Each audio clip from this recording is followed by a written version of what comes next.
And this is in reference to the World Press Freedom Day.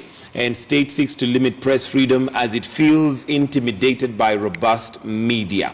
And what are your comments on that? Do you think the state actually feels intimidated by a robust media? Well, the Kenyan media has been hailed global-wise as a very robust, free and independent media.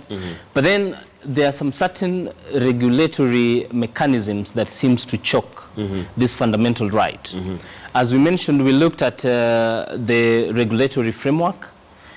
While the government will try and say that the Constitution provides for this, but when it comes to passing key legislation, it rolls back. It rolls back on that press freedom.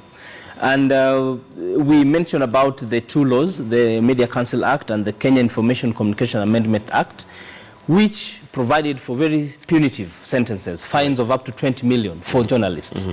And the other challenge is also, as much as the Constitution says that no journalist or no one should be penalized for what they publish, these two laws they brought in what we call criminal libel laws through the back door, whereby you find that rather than if someone writes something against me, which I feel is not fair, then he should sue me in a civil court for defamation.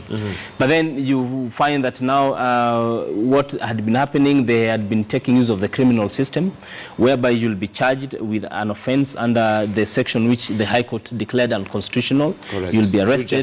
Yes, yes. So I think government commitment ought to come out very strongly in that we are committed, and even the laws that we pass will be compliant and will be recognized internationally. Absolutely. Yeah.